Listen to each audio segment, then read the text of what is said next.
My name is Al Florio. I'm from Cape Cod. Doesn't the fact that France, Germany, Japan, and other countries achieve better outcomes for 2/3 or so the cost of the United States in terms of percent of GDP tell us that there are inefficiencies in our system that can be worked out? The international comparisons are very tough. And I think it's very hard to compare across countries. To just give you a few examples, a lot of countries have strict regulations on the prices that pharmaceutical companies can charge for drugs. If we did that, we could lower our drug costs. It would also reduce the incentive for drug innovation. So, investing in new drugs involves lots of failures, and if you tell people, I'm sorry, you can't charge more than a certain amount, they're going to make less profits and they're going to invest less in innovation. So there's a trade-off, I think, between regulating drug prices versus encouraging innovation. To give you another example, in general, inequality is less in France, and that means, for example, that doctors are paid a lot less. Doctors are, I don't remember the exact numbers, but they're paid only a fraction of what doctors in the United States are paid. Part of that is that they get a lot of their education through the state's sponsored educational system. Part of it is that generally high-income people get paid less in France. If you go to Harvard today and say, I'm sorry, all you guys who are going to medical school, you cannot get paid in the future any more than doctors in France get paid. Trust me, they're all going to go to work for McKinsey and Goldman Sachs. They're just not going to become doctors anymore. And so I think if we tried to actually replicate what they're doing in other countries, I don't think we could actually do it. There's a lot of difficulty in comparing health outcomes. And people often say, Japan has, and other countries have longer life expectancy than the United States. So obviously our healthcare system is not that great. Well, there's lots of differences between the countries beyond the healthcare system. One of the problems we have in the United States is obesity is far, far higher here. And obesity contributes to early death. And why is obesity a big problem? It's not because your doctor tells you, oh, eat a lot, go have an extra Big Mac every day. It's because there's actually research on this, why Americans are more obese than Europeans. The answer is that we have a food system that provides really cheap, fast food, much cheaper. There's more restrictions and all the regulations that makes the relative price of food higher in Europe. Food, high caloric, not necessarily healthy food, is really cheap here, and people consume a lot of it. To give you another example, people often say things like, infant mortality is much higher here than it is in Canada. Obviously, this is a problem for the U.S. Healthcare system. Canadians must do it better. Well, if you actually look at the reason why infant mortality is high here, we have many, many more teenage pregnancies than in Canada, which is probably a social thing rather than a medical thing. But there's no question also that we have many more teenage pregnancies, and teenagers tend to have higher rates of infant mortality because, as I understand the medicine, it's because the fetus is still competing with the growing mother for nutrients. So it's really not healthy for the baby to get pregnant when you're 15. And that's just much more common in the United States. So I think it's very hard to do these international comparisons. Another thing to say about international comparisons, which I think is important to know when we're talking about France, is we could become France. And indeed, my view of the Obama administration is they want us to be a little bit more like Western Europe. And that means a more generous social safety net and higher taxes. And that's a reasonable choice. Obviously the Europeans are reasonable people, we're reasonable people, and we have a policy choice when we think about how big we want the government to be, how robust with the social safety net, how high do we want taxes to be. But we shouldn't think that this doesn't come with a cost. One thing we absolutely know for sure, this is a fact, and nobody disagrees with this, is the Europeans work less than Americans. If you look at, they enter the labor force later, they retire earlier, they have more holidays, more vacation days. Throughout a lifetime, they just work fewer days. Now, there's a debate among professional economists as to why that is. Why do Europeans work less than Americans? But one prominent hypothesis, pushed most prominently by Ed Prescott, a Nobel Prize-winning economist from the University of Minnesota, is that it's higher tax rates in Europe. And there's some evidence for that. Now, if Larry were here, he might disagree with that. I would be honorable and say, Larry might have an alternative hypothesis. He might say it's more unions, he might say it's differences in culture. So there's other explanations. But there's no question that Europeans work fewer hours than we do, and it might be the higher tax rates they face that explains that. I should know, by the way, that they have their own budgetary problems, too, in France. And if you don't know if you've been following French politics, but the new president, Hollande, wants to raise the top marginal tax rate for people making over €1 million a year to 75%. My own view, maybe Larry disagreed with that, but my own view, that's way too high. But unfortunately, Larry's not here to answer us that. Yeah. Who's got the mic? Yes. Okay, there you go. My name is Joe Sharandy. Tonight we heard some possible solutions, but no definites of possible solutions. Last week in class, we agreed upon that there's one definite that can be achieved, and that is Social Security can be saved if we raise the taxable base to $250,000 and have a modest increase in the tax. I'd like your thoughts on that, since we came to an agreement, but that was a given. Well, I think Social Security is just a matter of numbers. Social Security is a pretty simple system. You basically tax people who are working, and you give money to people who are retired. Now, people often think of it as my little retirement plan, Social Security, and they kind of, some of the rhetoric of politicians make it sound like there's actually a little money sitting in a trust fund for you, but by and large, the trust fund's empty. It's by and large a pay-as-you-go system. Not 100%, but as first approximation, it's a pay-as-you-go system. So you're taking money from working people and giving it to people who are retired. The way I put it to my students at Harvard is, hey, look, my generation has promised ourselves a certain level of Social Security benefits, and we've promised that you're going to pay for that. Do you want to do that? And the answer is, yeah, sure, we could. We could ask working age, and I'm in my 50s, so by the time I say any Social Security fix will probably be phased in, so I'll probably be one of the beneficiaries. And so if you want to fully pay me my Social Security benefits, then you can just tax the next generation more, and you can do it by raising the rate or raising the base by going to higher level of income. That's right, and that gets back to the issue of France. We could keep our social entitlement system in place by just going to higher and higher tax rates, or we could decide to scale it back. My own preference would be to do things like change the indexation formula, which means higher income beneficiaries, because people at high income over their lifetime get less. We preserve the benefits for people low end, and also ask people to work a few years longer. But you're right, your solution would work numerically. Some of the Social Security is not a hard problem economically. It's just taking money from these people and giving it to these people, and you want to take more money or give money less. And that really is what it boils down to. And it's a policy choice which of those we want to do. But you have to recognize that if we do on the tax side, that will have effects because people respond to taxes.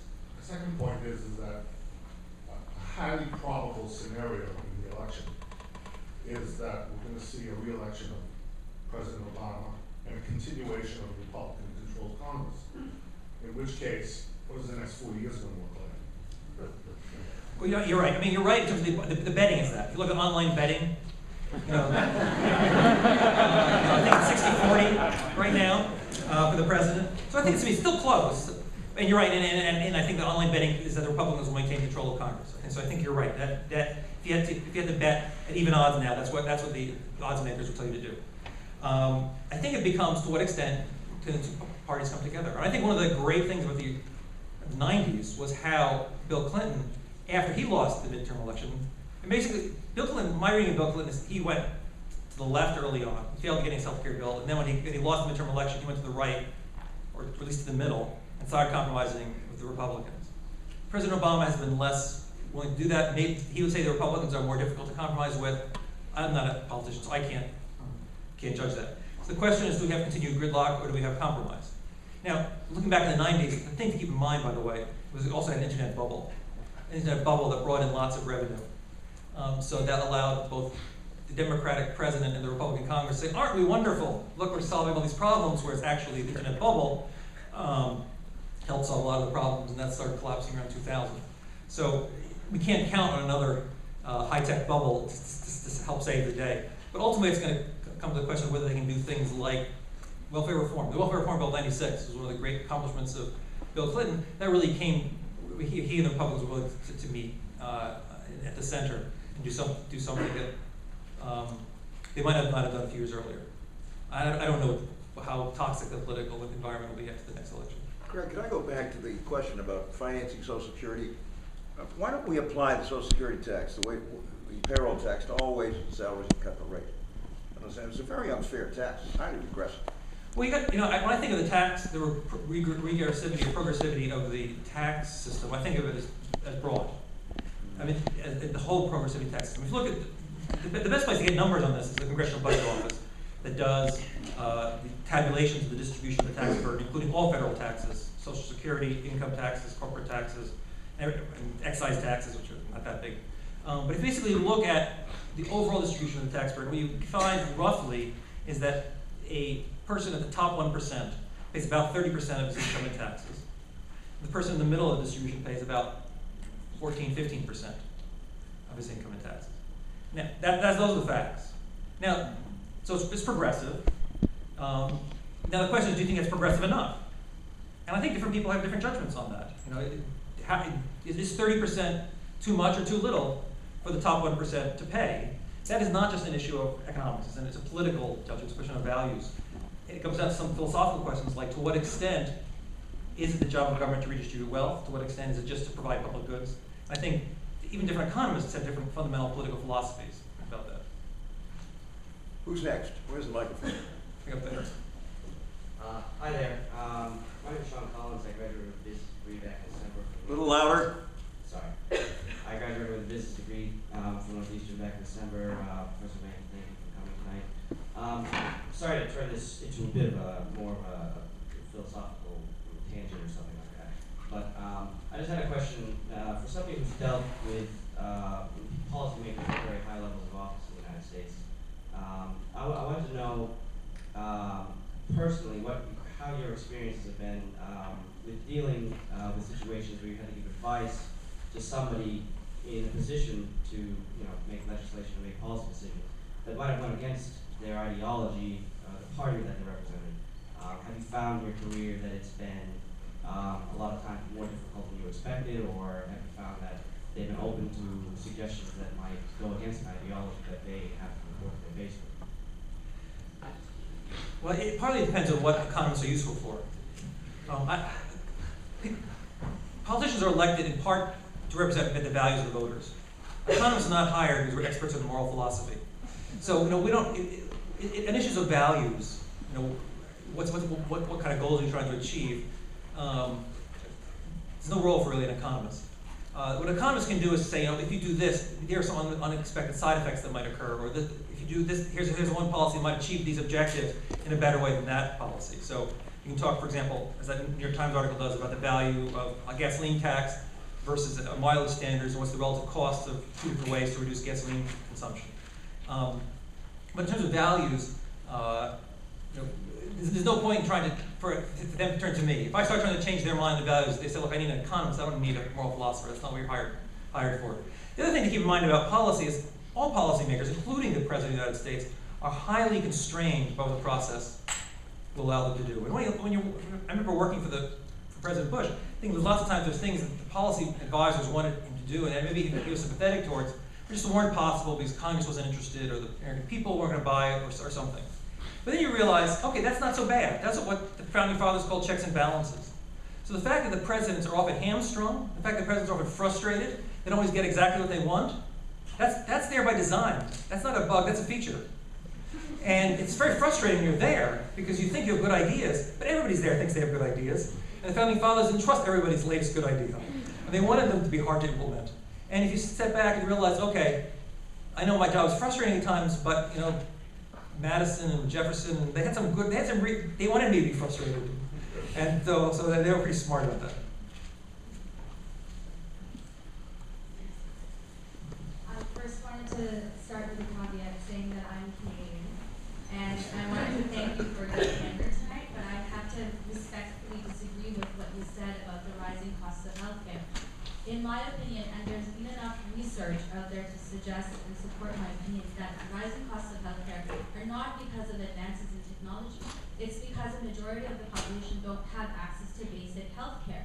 And even in the United States, there's examples to suggest that access to basic healthcare contains costs, like in the example of Hawaii. And I don't want to go into a discussion about how that universal healthcare is achieved and whether or not that is sufficient, but where most people have access to basic healthcare coverage, they actually have the lowest cost per Medicare recipient, because in the first half of their life, they have access to healthcare, and later on, so they don't have an exacerbation of medical diseases. And that's the case everywhere else in the world, and in other communities here in the States where people have access to basic healthcare. They require less advanced technologies. So I'd like to hear what you would have to say. Well, I wish I believed you were right. I really do. Because my Dorian Gray scenario is kind of a sad dystopian future in some ways. I mean, you get to live a long time, but as I said, this will be not a happy science fiction movie if somebody ever made it into a movie. So I hope you're right, and I hope we find the way to squeeze the inefficiencies out of the system. I'm skeptical that you are, because we've had this rise in healthcare spending as a percentage of GDP go on for many, many years. And it's not true just in here, it's true in other countries as well. Healthcare spending as a percentage of economies tends to grow over time. So I'm tempted to think it's not just a function of the current system, but is a function of the nature of technological progress. But as I said, I really hope you're right. I hope that one of these approaches from a budgetary standpoint, it'd be much easier if we could, if you're right, and we could solve the long-term budgetary issues without coming to grips with these very difficult questions by reducing the inefficiencies. And then the question becomes, what's the best way to reduce the inefficiencies? To what extent is it top-down, through sort of experts at the top telling us what to do and not to do, and to what extent is it bottom-up, having competition and choice among competing private plans? But as I said, I'll keep my fingers crossed that I'm wrong. Hi, I'm Steve Nathanson. I actually do teach moral philosophy. The White House does not have a council of moral philosophers. Maybe they should. But I actually have a question. I thought actually the article you referred to in today's Times by Eduardo Porter. Yes, that's right. It's an excellent article about the gas tax, and one of the things that he's pointing out is that we could do a lot more good, more efficiently by raising the gas tax than by what President Obama had proposed about cutting or raising the rate at which cars have to use gasoline. And I was struck in your talk about ways in which you took it as an obvious good that taxes should be decreased. And yet, here's a case where I think in a way that the whole issue about the rates of taxation have been ideologized in a way so that higher taxes are treated as an intrinsic evil, as opposed to really doing kind of cost-benefit analysis. And we have lower tax rates now than we nationally have had before. We're much lower than what we were, as was pointed out, in the 50s, the 60s, the 70s, the 80s. We're lower than other countries. And yet we also, going back to Professor Summers' talk, we have a rotting infrastructure, we have schools that are failing, and so on. And yet, taxes and keeping taxes low is treated as some ultimate goal. It's an untouchable kind of thing. So I guess I don't understand why it's taken as a premise, not as a conclusion, but as a premise, that raising taxes is always a bad thing. Well, I don't think it's always a bad thing. The way I think of it is we need government. We need government to provide a court system, to provide public goods like national defense and schools and public infrastructure. And then the question really becomes the issue of cost-benefit analysis. So each of these cases, what's the cost of renovating Kennedy Airport, as Larry said, and what are the benefits? So somebody's got to sit down and do that cost-benefit analysis. So one of the things that bother me about the stimulus bill is I'm skeptical about government being able to spend large sums of money quickly. I think infrastructure spending has to be done slowly and deliberately based on cost-benefit principles, not like, oh my gosh, we have a financial crisis, people want to let's spend a lot of money fast. President Obama admitted a year or two later that the shovel-ready projects weren't quite as shovel-ready as I thought. Well, I think it's if you really want to build major infrastructure projects, it takes a lot of planning, and you can't do that quickly. So I think we need to think about infrastructure in a long-run context. Now, as we decide that, we've got to recognize that most taxes are distortionary, which means they affect incentives, and they tend to move us more like continental Europe, where people work less, and it tends to shrink the size of the economic pie. I think there are some kind of taxes that correct incentives. So that's like the gas tax. If there are adverse side effects associated with certain economic activities, then actually discouraging those activities is a good thing, right? We usually think of people working, if they want to work, is okay. We don't want to discourage people from just working and earning a living. But if people are polluting, we do want to discourage that. And that's what kind of economists call Pigouvian taxes, or after famous British economist Arthur Pigou, or sometimes referred to as corrective taxes. And I think those are taxes that are actually good taxes. And even if we didn't need any revenue, we might want to use those kind of taxes just to correct a variety of market failures. So if you go to my Harvard website, I have a paper there called Smart Taxes, which is basically all about why we should use more these corrected taxes, and in particular arguing for higher gasoline taxes. Where's the, up there, okay. Hi, I'm Frank O'Reilly. A little louder. Hello? Yep, that's better. Awesome. I'm Franco, I'm Malolo. I'm Eastern. Just a little bit of a divergence, but you sort of touched upon it just now. Larry Summers had spoken about, where would government, if government would spend, where government should spend. And as he was talking about that, I was thinking about, one of the best ways to maintain an economy when there's a downturn is, keep people employed. And as we all know, and we agree that, manufacturing in the United States, for example, has been pretty dismal in terms of employing people. We have a very competitive manufacturing industry, but we're full of unemployment. My question would be, in terms of a long-run recovery, I suppose, in what industries do you think the government should promote?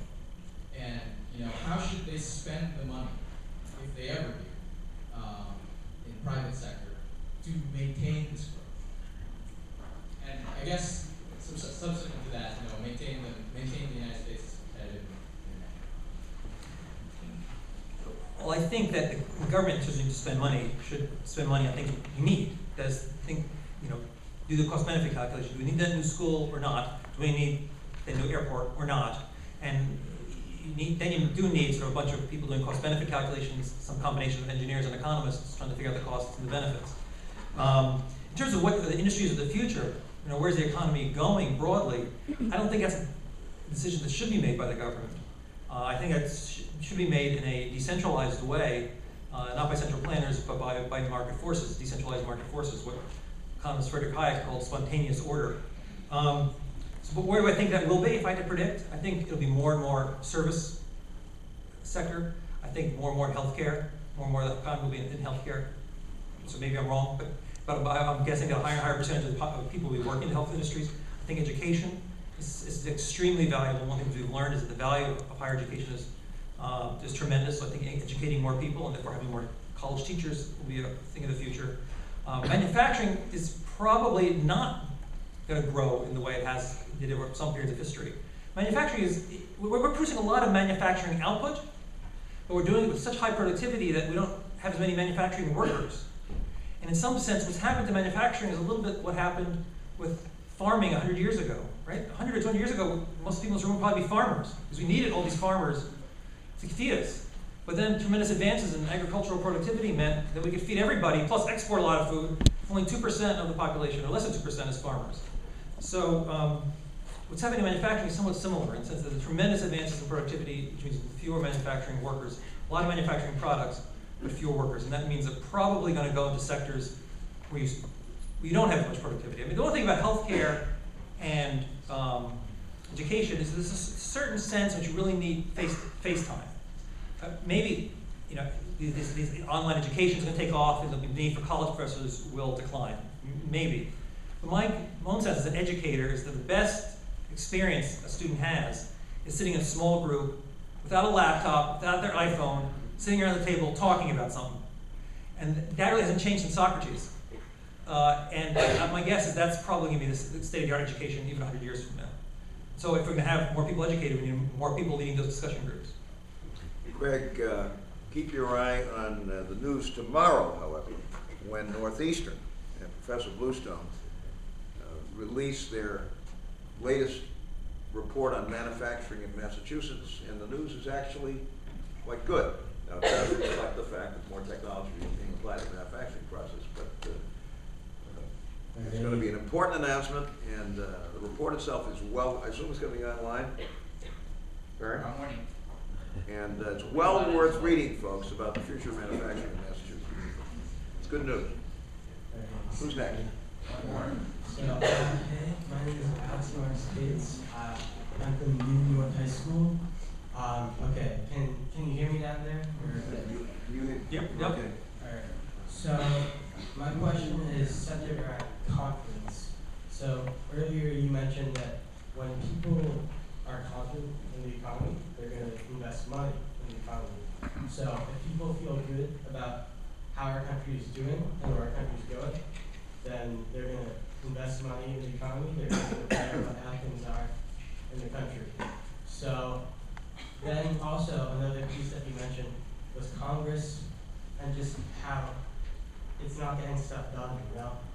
And with the debt ceiling, I believe it was, where there were difficulties of even getting something done there to prevent the U.S. from defaulting. And then, in addition, how Obama hasn't been able to like pass a budget at all.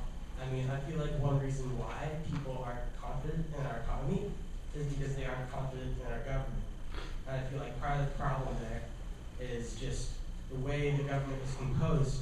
It can't get stuff done, and people lose faith in it for that reason, because the government can't get stuff done, especially Congress. So would you, first of all, agree that some reformations to our political system could lead to economic benefits? And then two, if so, what would you suggest, what would you propose, how do you feel we could have a better political system to help benefit our economy?